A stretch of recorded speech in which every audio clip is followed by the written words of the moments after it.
성경 말씀 보도록 하시죠.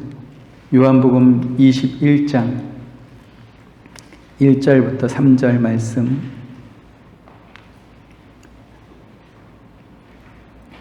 주보에도 성경 구절이 있습니다. 같이 읽도록 하겠습니다.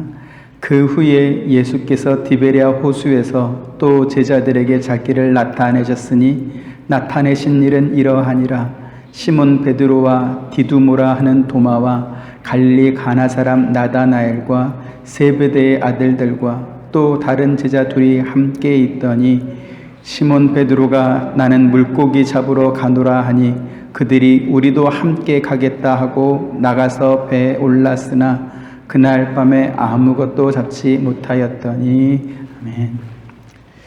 1절에 그 후에 예수께서 디베랴 호수에서 제자들에게 자기를 나타내셨다, 이렇게 말씀하고 있습니다.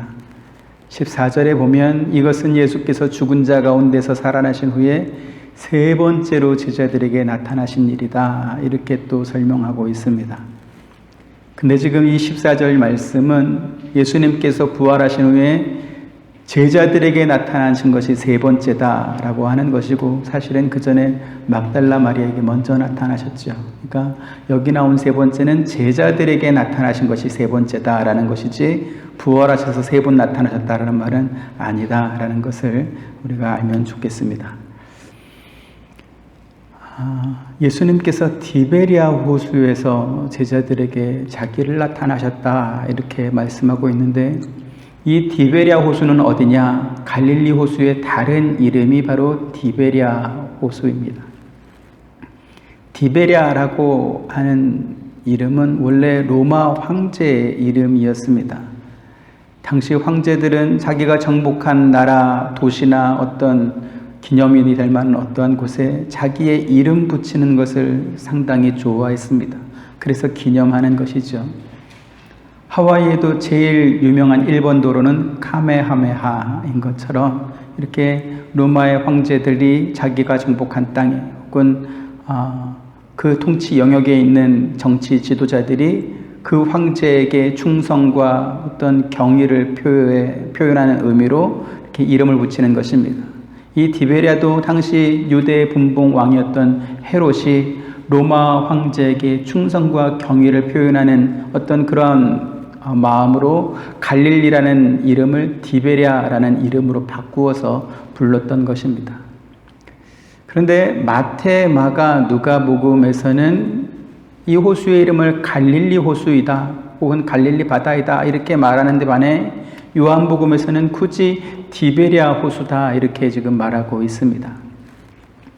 본문뿐만 아니라 요한복음 6장에 가서 보면 똑같은 표현이 또 나옵니다. 베세다 뜰에서 예수님께서 오병이어의 기적을 행하신 후에 제자들을 배를 태워서 건너편 가버나움으로 보내시고 예수님은 따로 혼자 산으로 올라가시죠.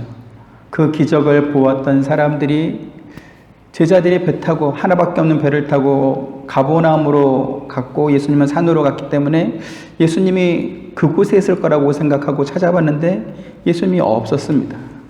그래서 마침 이제 디베랴에 들어온 배들이 있어서 그 배를 타고 가버나움으로 예수님을 찾아 또 가는 것이죠. 그게 이제 요한복음 6장 23절, 24절 현대인 성경으로 보면 이렇게 되어 있습니다. 그러나 디베랴에서 다른 배가 몇 척 왔는데 상륙 장소는 주님이 감사 기도를 드리신 후에 군중들이 빵을 먹던 곳에서 가까운 곳이었다. 군중들은 거기에 예수님도 제자들도 없는 것을 보고 배를 타고 예수님을 찾아 가버나움으로 떠났다, 이렇게 디베랴다라고 하는 표현을 또 하고 있습니다. 우리 개역 개정에도 디베랴라는 표현을 그대로 쓰고 있습니다. 이처럼 요한은 유대인들에게 익숙한 갈릴리라고 하는 지명 대신에 당시 로마 사람들이 즐겨 사용했던 디베랴라고 하는 이 지명을 대신 사용하고 있다라는 것이죠. 그러면 요한은 왜 하필이면 디베랴라는 이름을 이렇게 사용했을까 하는 것입니다. 그것은 요한복음이 사도 요한이 요한복음을 기록한 목적과 그 연관성이 있는 것으로 그렇게 보이는 것입니다. 요한이 요한복음을 기록한 이유에 대해서 20장 31절에 이렇게 말하죠. 오직 이것을 기록함은 너희로 예수께서 하나님의 아들 그리스도이심을 믿게 하려 함이요 또 너희로 믿고 그 이름을 힘입어 생명을 얻게 하려 함이니라. 이렇게 말씀하고 있습니다. 그리고 우리가 너무나 잘 알고 있는 요한복음 3장 16절 17절에 하나님이 세상을 이처럼 사랑하사 독생자를 주셨으니 이는 그를 믿는 자마다 멸망하지 않고 영생을 얻게 하려 하심이라. 하나님이 그 아들을 세상에 보내신 것은 세상을 심판하려 하심이 아니요 그로 말미암아 세상의 구원을 받게 하려 함이니라. 이렇게 지금 말씀하고 있습니다. 하나님께서 그 아들을 세상에 보내신 것은 그로 말미암아 세상을 구원하기 위함이었습니다. 그리고 그 아들을 믿고 구원받게 되는 사람들 속에는 갈릴리 사람이나 혹은 유대 사람뿐만 아니라 이 갈릴리를 디베랴라고 부르는 로마 사람들도 포함된다라고 하는 것을 요한은 말하고 싶었다라는 것이지요. 우리는 복음서 기자들이 똑같은 지명을 두고서 누군가는 갈릴리라고 부르고 또 요한은 디베랴라고 부르고 하는 것에 대해서 별 감흥이 없습니다. 뭐 어차피 똑같은 이름인데 갈릴리로 부르든가 디베랴로 부르든가 우리야 뭐 무슨 상관이 있겠습니까? 그런데 이것을 이제 우리의 역사로 좀 바꿔가지고 생각해 보면 이 디베랴라고 하는 이름은 유대인들에게 있어서 상당히 거부감이 드는 불편한 그러한 지명일 수 있습니다. 가령 조선시대 우리나라 수도는 어디였죠? 한양이었습니다.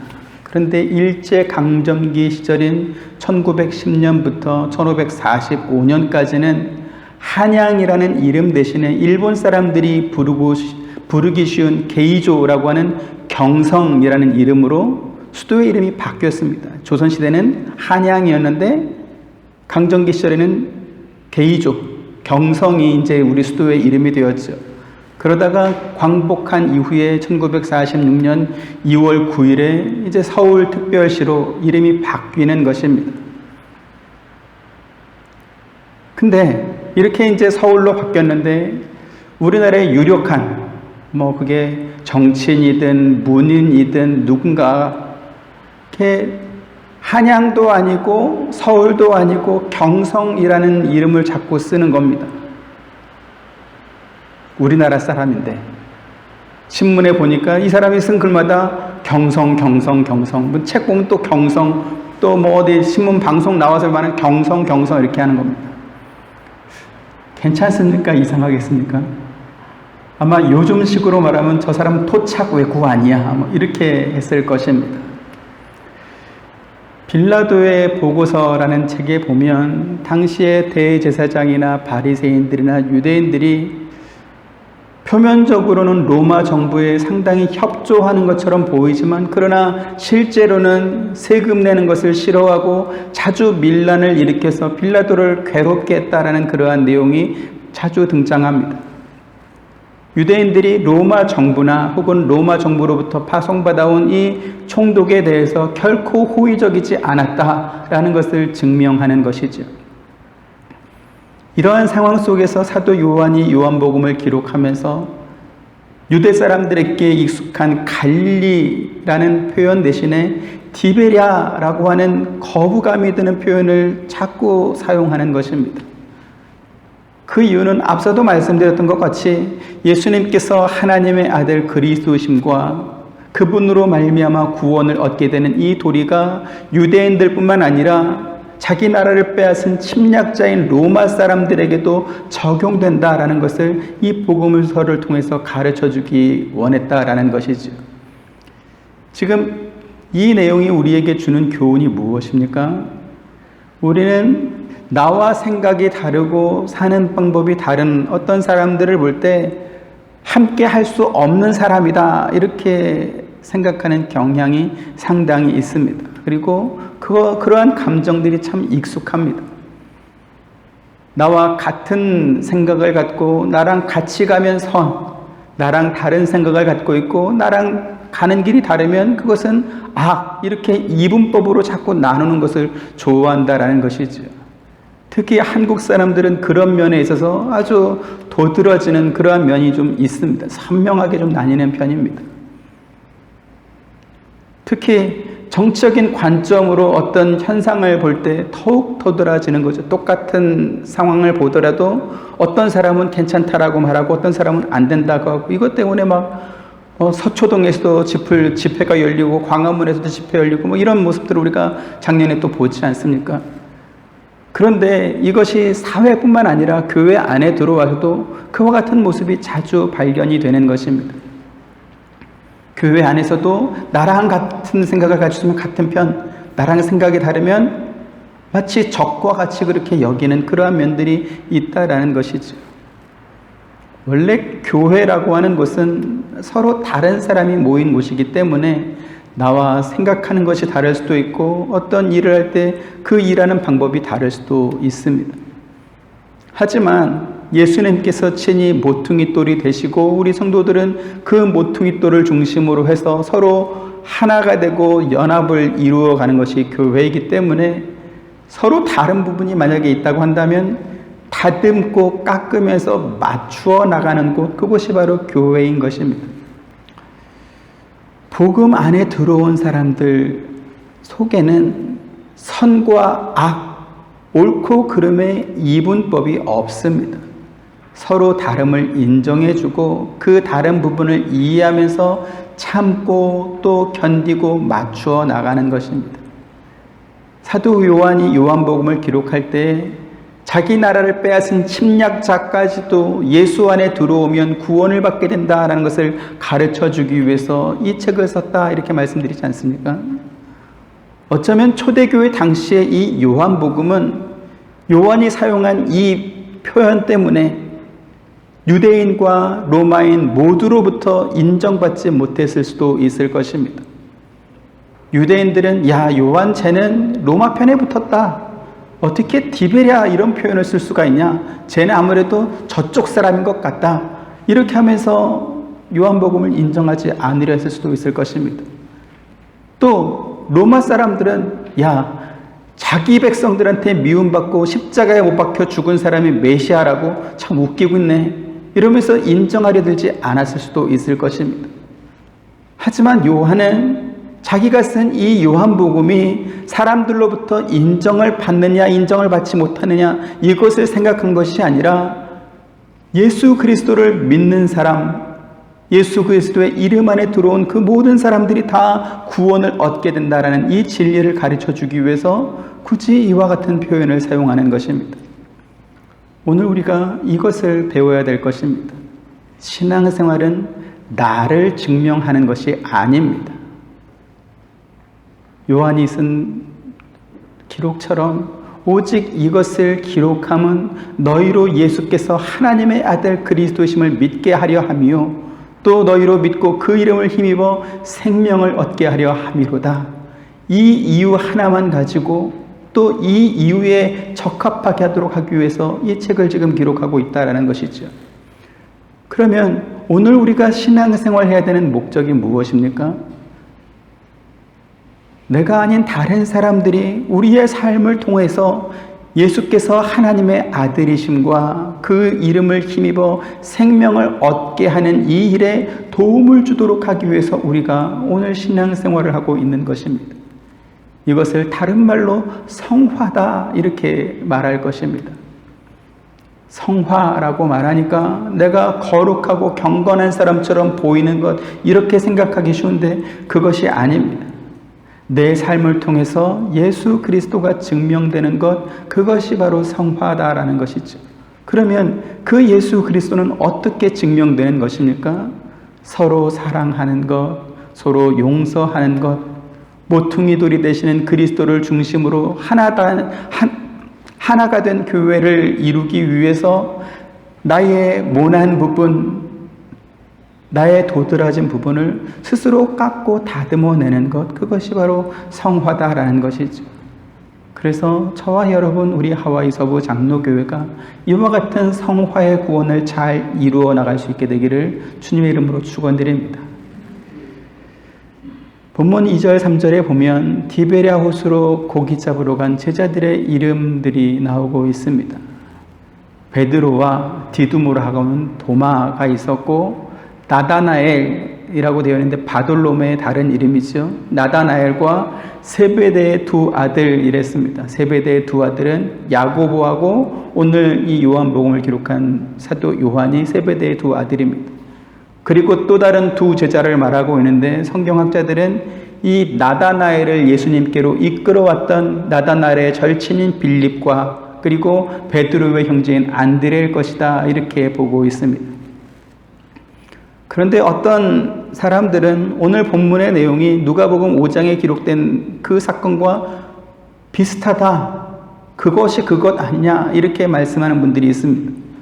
왜냐하면 먼저는 그 장소가 갈릴리다라고 하는 것, 그리고 제자들이 물고기를 많이 잡았다라고 하는 것, 그리고 그 사건의 중심에 베드로가 있다라는 것 때문에 누가복음 5장의 내용과 요한복음 21장의 내용이 이게 같은 게 아니냐, 이렇게 말씀하는 분이 있는데, 그런데 많은 부분에서 아주 큰 차이가 좀 발견이 됩니다. 먼저 첫 번째로는 누가복음 5장의 기록에서 보면 제자들이 밤새도록 그물을 던졌지만 물고기를 잡지 못하고 결국은 이제 무트로 돌아와서 그물을 내려서 씻고 있을 때 예수님께서 그 자리에 찾아오셨습니다. 그런데 오늘 본문에는 제자들이 아직 배 위에서 고기를 잡고 있을 때 그때 예수님께서 찾아오셨다라는 것이죠.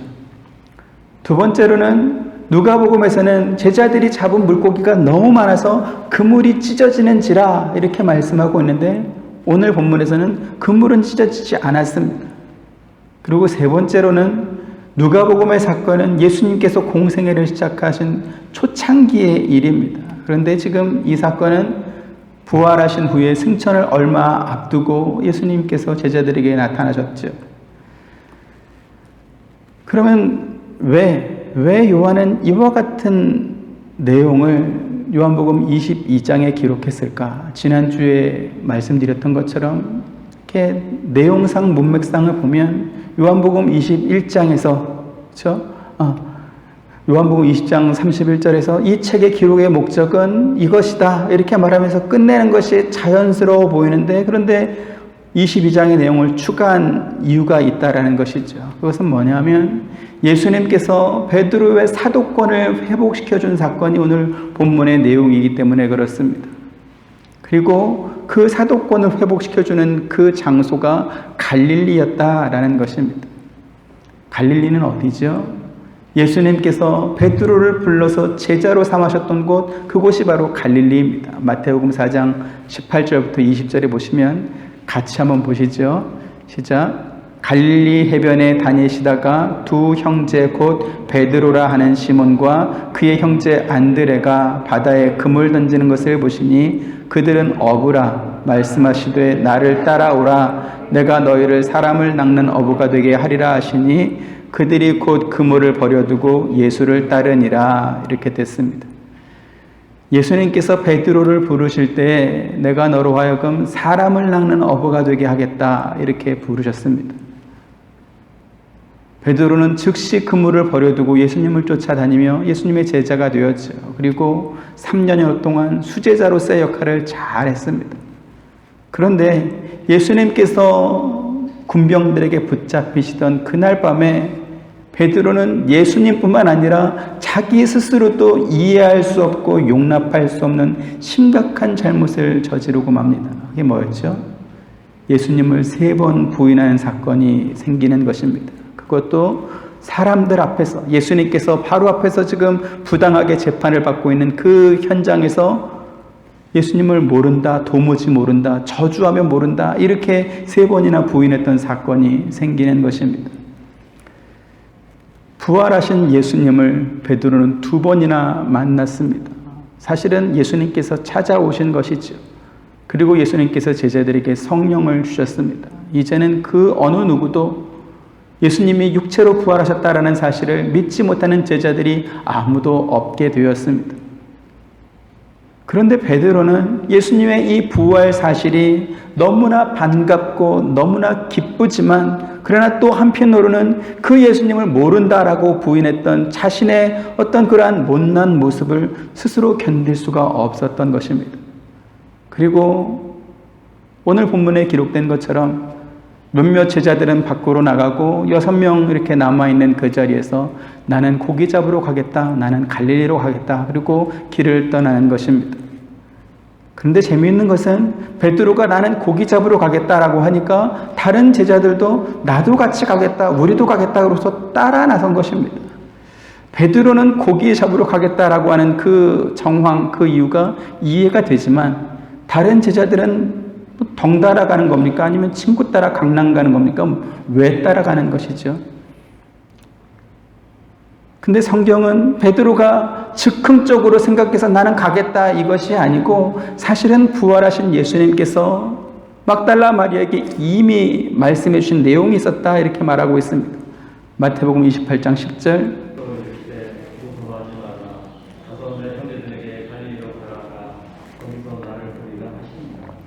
네, 베드로가 나는 고기 잡으러 가겠다 이 말 하기 전에 예수님께서 이미 막달라 마리아에게 갈릴리로 가라 거기서 나를 보리라 이렇게 말을 했고 전해라 그래서 분명히 마리아는 전달했을 것입니다. 이 이야기를.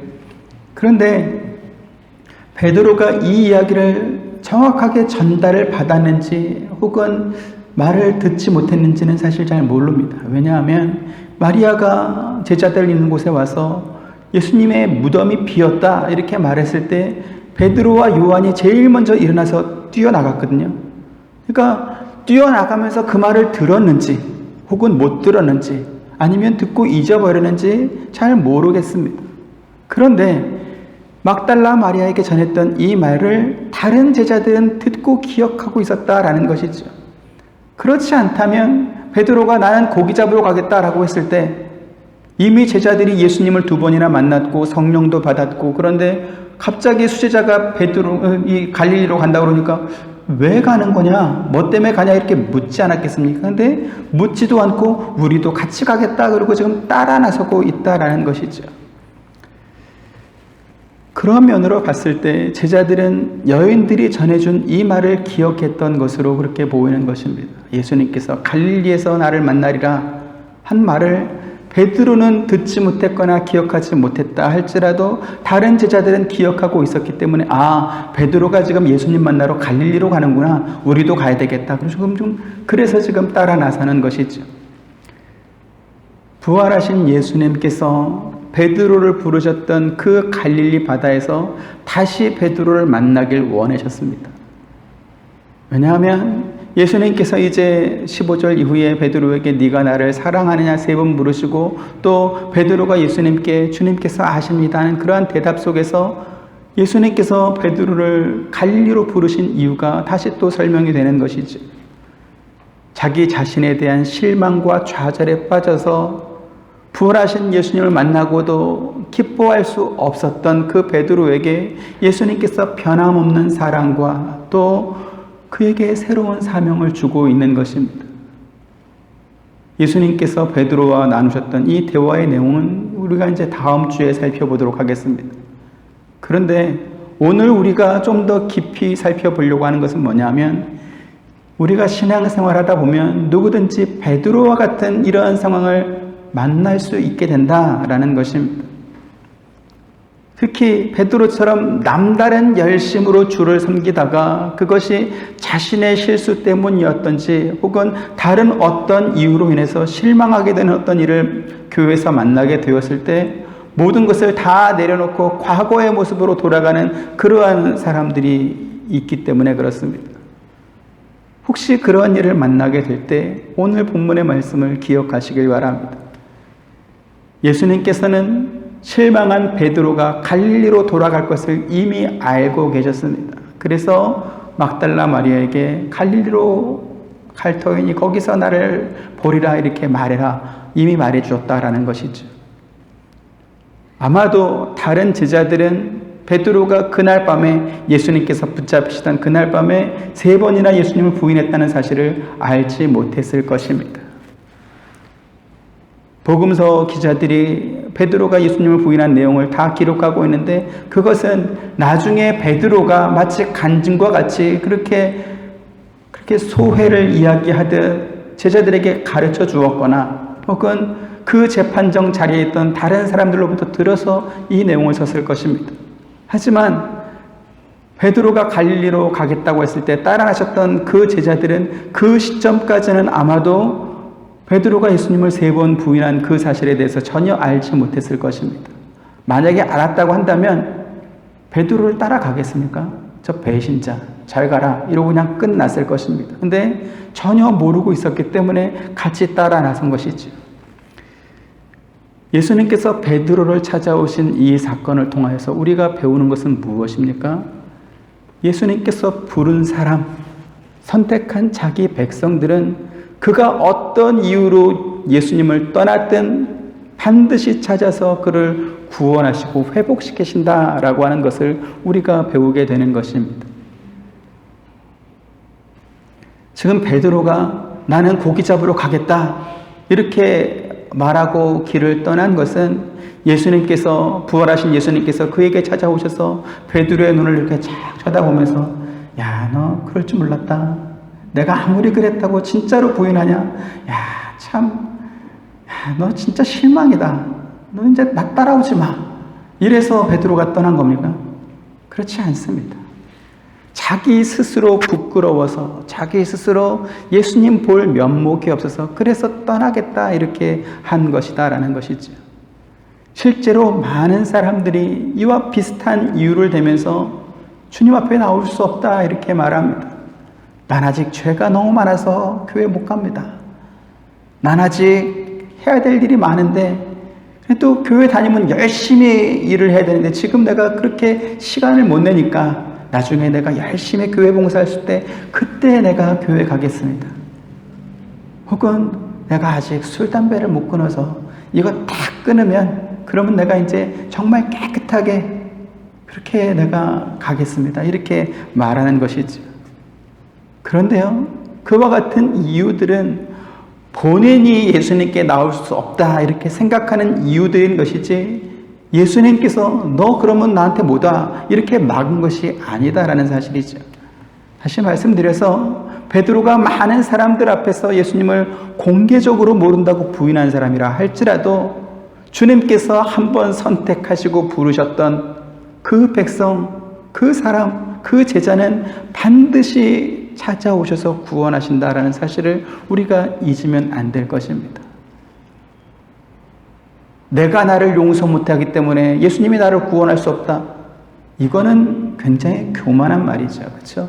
있을 수가 없습니다. 내가 나를 용서하지 못할지라도 주님께서 나를 용서하시면 나는 구원받게 되는 것입니다. 근데 자꾸 생각하기에 내가 나를 용서 못하는데 누가 나를 구원해? 이렇게 생각하는 사람들이 상당히 많은데 그게 잘못된 생각입니다.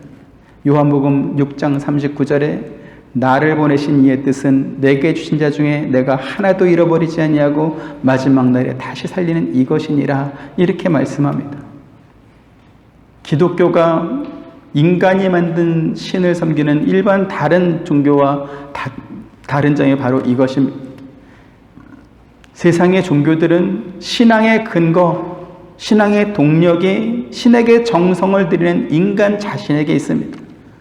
그래서 신에게 정성을 드리기 전에 목욕제계를 한다든지 혹은 신이 감동할 때까지 어떤 절하는 것을 반복하든지 탑도는 것을 반복하든지 이렇게 뭔가 이렇게 많은 정성을 들여서 신을 위한다 이렇게 하죠. 하지만 성경의 기독교는 신앙의 근거가 인간에게 있지 않습니다. 기독교의 구원은 처음부터 하나님께서 자기 백성들을 구원하기로 계획하시고 자기 구원받을 자신의 백성을 선택하셨습니다. 그리고 그 사람들을 부르고 계시는 것이죠. 거기에는 어떤 조건이 있는 것이 아닙니다. 그냥 하나님께서 일방적으로 부르시는 것입니다. 만약에 우리가 조건을 따라서 구원을 받게 된다면 그 사람이 나겠습니까? 아닐 가능성이 훨씬 많습니다. 세상에 나보다 뛰어난 사람, 나보다 착한 사람이 얼마나 많은데 그 안에 내가 포함된단 말이죠. 그런데 우리에게 이유가 있고 원인이 있고 우리가 조건을 충족시키지 않았음에도 불구하고 하나님께서 우리를 선택하시고 구원하셨기 때문에 오늘 우리가 이 자리에 있는 것입니다. 하지만 문제는 뭐냐면 우리 가운데 어느 누구도 내가 어떤 이유로 구원받게 되는지는 사실 잘 모른다라는 것이죠. 그럼에도 분명한 사실은 무엇입니까? 그 구원받은 사람의 명단 속에, 그 하나님의 생명책 속에 저와 여러분의 이름이 기록되어 있다라는 것입니다. 그리고 그것을 우리가 아는 것입니다. 내가 하나님의 생명책에 이름이 기록되어 있다. 내가 하나님의 자녀와 하나님의 백성이 되었다. 이것을 어떻게 알 수 있을까요? 그것은 우리 안에 계신 성령께서 알게 해주시기 때문에, 깨닫게 해주시기 때문에 우리가 알 수 있는 것입니다.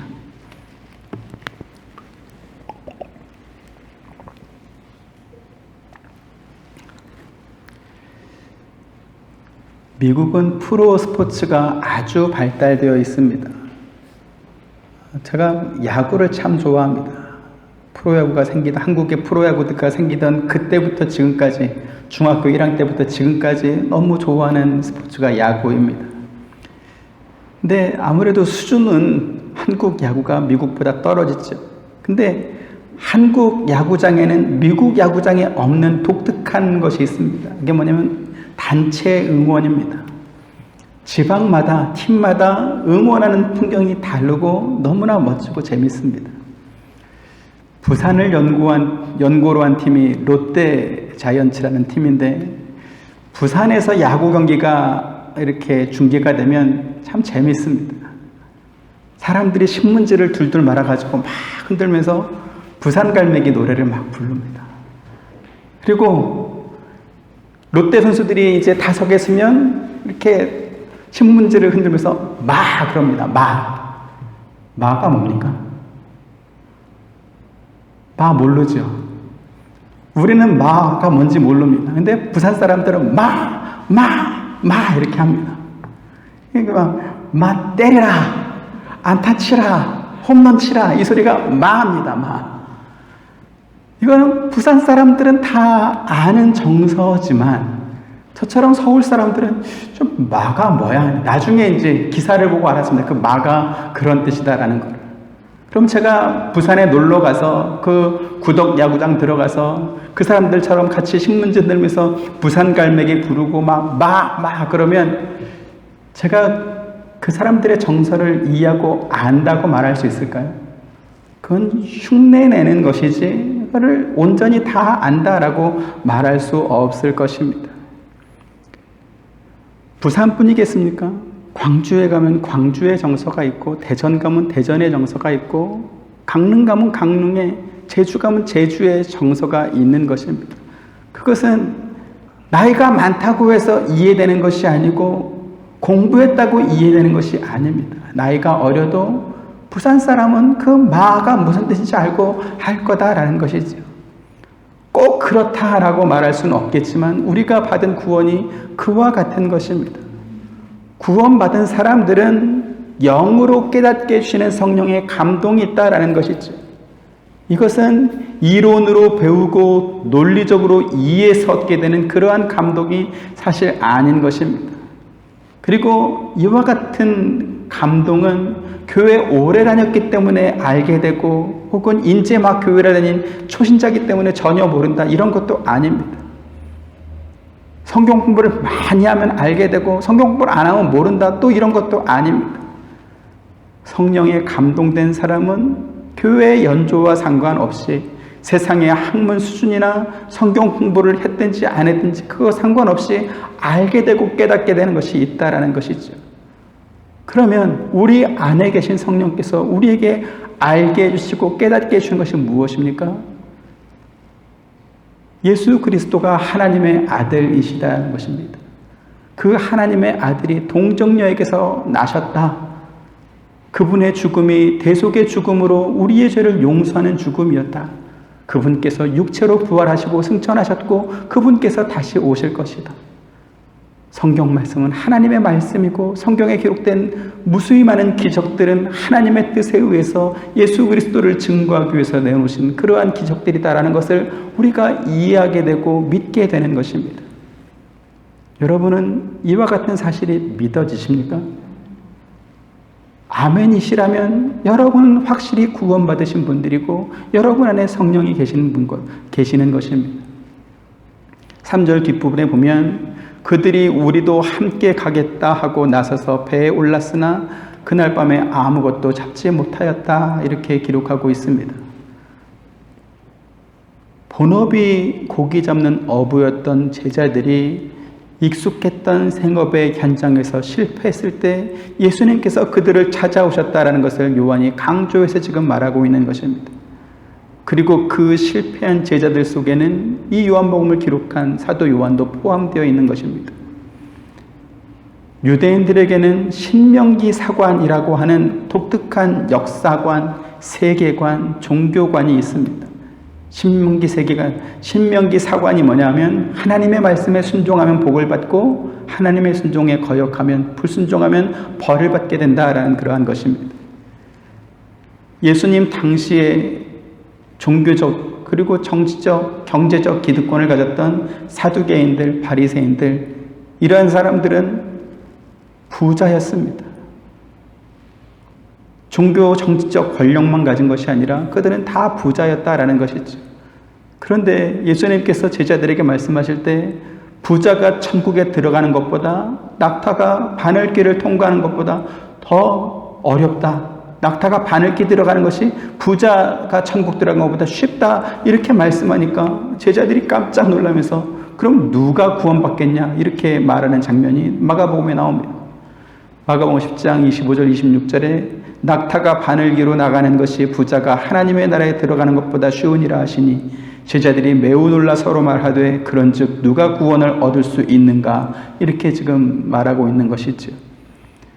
신명기 사관을 가진 유대인들의 사고방식 속에서는 부자는 하나님께서 축복하셔서 된 것이기 때문에 당연히 천국에 간다 이렇게 생각하고 있었는데 그런데 부자가 천국 들어가는 것이 어렵다 이렇게 말하니까 그러면 부자가 못 들어가는 천국을 누가 들어갈 수 있냐 이렇게 지금 생각하는 것입니다.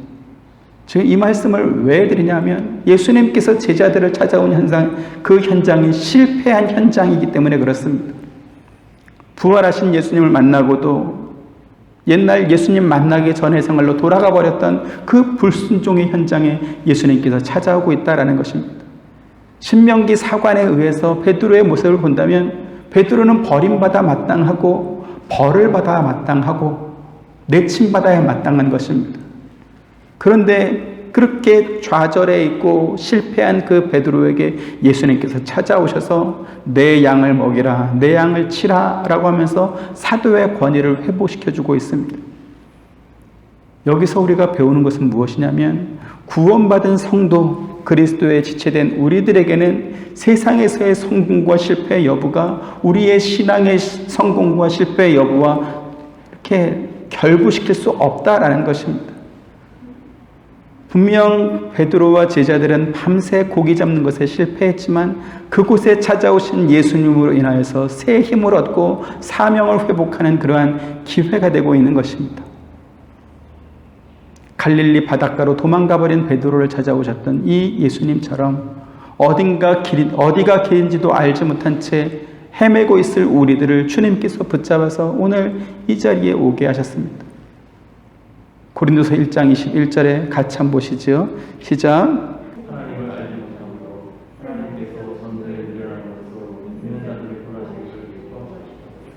네, 하나님의 말씀을 들었다고 해서 모든 사람들이 다 똑같은 믿음을 갖게 되는 것은 아닙니다. 어떤 사람은 이 말씀이 진리의 말씀으로 생명의 말씀으로 믿어지는 사람이 있는가 하면 또 어떤 사람은 그게 어떻게 가능하냐, 그게 과학적이냐, 그게 합리적이냐 의문을 갖는 사람이 있다라는 것이죠. 어떤 사람은 믿지만 어떤 사람은 의심합니다. 그 이유가 무엇일까요? 성령의 감동에 붙잡힌 사람들은 이 말씀이 이해가 되고 받아들여지고 믿어지게 될 것입니다. 그러나 자기가 연구해서 믿으려고 하는 사람은 쉽지 않을 것입니다. 그렇다 보니까 이게 성경은 하나님의 말씀이 아니라 문학적인 표현이다. 이건 시적인 표현이다. 이렇게 말하는 것입니다. 주일날만 되면 많은 사람들이 교회를 찾아가서 예배를 드립니다. 그런데 똑같이 예배 드린다고 해서 그것이 다 똑같은 예배는 사실 아닙니다. 요한복음 4장 23, 24절에 보면 하나님께서는 자기에게 예배하는 자를 찾는다 이렇게 말씀하면서 하나님은 영이시니 예배하는 자가 영과 진리로, 개역 한글에는 신령과 진리로 예배할지니라 이렇게 말씀하고 있습니다. 그러면 영과 진리라고 했는데 이 신령, 이 영은 무엇일까요? 진리의 말씀이 깨달아지고 인정되고 믿어지도록 하시는 분이 영이시다라는 것입니다. 앞서도 말씀드렸던 것처럼 이 말씀은 우리가 오래 교회 다녔다고 해서 믿어지거나 혹은 성경 말씀을 열심히 연구했기 때문에 믿어지는 것이 아니다라는 것이죠.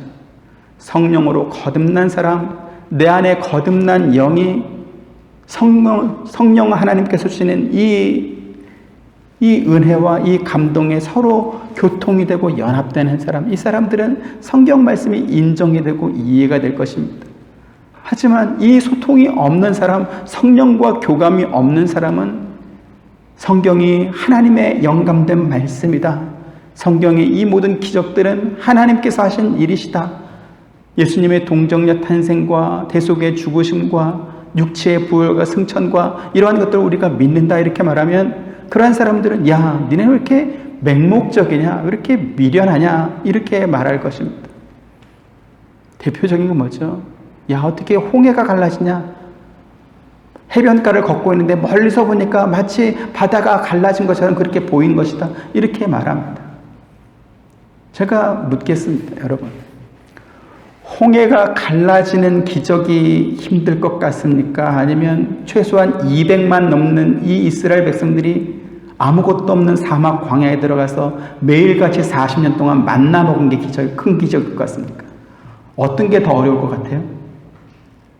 홍해가 한번 갈라지는 게 더 어렵겠습니까? 200만 넘는 사람이 매일 40년 동안 만나를 먹는 게 더 힘들 것 같습니까? 어떤 게 더 어렵죠? 만나 먹는 게 훨씬 어렵습니다. 만약에 200만 명이 쌀밥을 먹는다고 하루에 쌀이 얼마나 필요할까요? 그게 40년이다. 이게 상상이 되십니까? 근데 성경의 일부 어떤 자기네들이 이해하지 못하는 그러한 부분을 들어서 이거는 우화적인 표현이고 교훈을 주기 위한 어떤 문학적 표현이다. 이렇게 자꾸 말하는 것입니다. 왜 그렇게 말할까요? 그들이 영으로 하나님의 말씀을 받지 못하고 자기들의 지식과 경험으로 이 말씀을 이해하려고 하기 때문에 이해할 수 없는 것입니다. 좀 더 말씀을 드리면 그들이 교만하기 때문에 그런 것입니다. 전능하신 하나님을, 창조주인 하나님을 우리가 어떻게 이성적으로, 합리적으로, 과학적으로 증명해서 믿을 수 있을까요? 그래서 성경이 하나님의 말씀으로 믿는다라고 말하면 그 사람들은 너는 미련하다, 맹목적이다 이렇게 말할 수밖에 없는 것이죠. 그런데요, 성경에 우리가 읽지 않습니까? 이미 그렇다라고 사람들이 그렇게 말할 것이다. 전도에 미련한 것이다. 이렇게 미련한 말씀이라고 성경에 이미 기록해 놓았습니다. 근데 우리가 그 미련한 전도의 방법을 통하여서 예수님을 믿고 하나님 앞에 나오고 있습니다. 이것이 바로 은혜다라는 것이죠. 성경이 믿어지고 성경의 기적들도 다 믿어지고 예수님의 동정녀 탄생과 대속의 죽음과 육체의 부활과 승천이 다 믿어지고 이러한 것들이 우리에게 은혜인 것입니다. 왜요? 우리의 영이 살아나서 성령 하나님과 교감이 되고 교통이 되기 때문에 그것이 인정이 되고 믿어지는 것이죠. 앞서도 말씀드렸지만 부산 사람이 아닌 제가 말을 어떻게 이해하겠습니까? 그것뿐이겠습니까? 대구가 뭔디 이런 말도 서울 사람이 어떻게 그런 말을 다 이해하겠어요? 그 미묘한 그 차이를 어떻게 알겠습니까? 근데 거기서 난 사람, 익숙한 사람은 안다라는 것이죠. 안다. 똑같이 성경 말씀을 들어도 이게 영으로 교감이 돼서 믿어지고 이해되고 받아들여지는 사람이 있는가 하면 그 말씀을 들을 때 자꾸 물음이 생기고 안 믿어지는 사람이 있다라는 것이죠. 그러면 여러분은 인정이 되시고 믿어지십니까? 아니면 의문이 생기고 자꾸 거부가 생기십니까? 믿어지시면, 아멘이 되시면 여러분 하나님의 영과 교감이 되시는 분입니다. 그래서 감사하시길 바랍니다. 하나님께서 내가 누구라고 나에게 이와 같은 감동을 주시는가? 이와 같은 은혜를 주시는가? 그렇다면 여러분들이 갈릴리에 있든지 어디 광야로 들어가든지 어디로 가든지 주님께서 찾아오셔서 끝까지 여러분들을 건져내시고 구원해내시고 새로운 은혜를 주시고 새로운 사명을 주시고 살아갈 힘을 주실 것입니다. 이와 같은 은혜를 받아 누리는 저와 여러분, 우리 하와이 서부 장로교회 되기를 주님의 이름으로 축원드립니다. 은혜로우신 아버지 하나님 감사합니다. 버림받아 마땅한, 내침받아도 할 말이 없는 죄밖에 없는 우리들인데 주님께서 우리를 찾아오셔서 이름을 불러주시고 네가 나를 사랑하느냐 물으시고 또 이 땅을 살아갈 수 있는 새로운 은혜와 사명을 주심을 감사를 드립니다. 우리가 어디에 있든지 어떤 형편에 처해 있든지 주님께서 우리를 사랑하시고 기억하신다라는 것이 우리에게 얼마나 큰 위로가 되는지 모릅니다. 무엇보다 감사한 것은 성경의 말씀이 이해가 되고 믿어지는 것입니다. 우리의 영이 살아있지 않다면 우리도 이 말씀을 이해하지 못하고 믿지 못했을 것인데 주님께서 우리의 영을 살려주셔서 하나님 말씀을 읽고 이 말씀을 듣고 배울 때 아멘으로 믿어지고 받아들여지고 이 말씀을 따라 살아갈 수 있도록 은혜를 주신 것이 우리에게 무엇보다 큰 기적인 것을 고백합니다. 이 영으로 아버지 하나님께 진심으로 예배할 수 있도록 해주시고 이 말씀을 따라 우리가 살아갈 수 있는 성화의 길을 걸어갈 수 있는 그러한 든든한 힘을 더하여 주옵소서. 예수님의 이름으로 기도드립니다. 아멘. 지금은 우리 주 예수 그리스도의 은혜와 하나님의 크신 사랑과 보혜사 성령님의 감화감동 교통하심이 이 말씀을 듣고 주와 동행하며 감사하며 하나님께 영광 돌리며 성화의 삶을 살아가길 원하는 사랑하는 모든 성도님들의 머리 위에와 가정과 생업과 하시는 모든 일들 가운데 지금부터 영원토록 함께 있기를 축원드립니다. 아멘.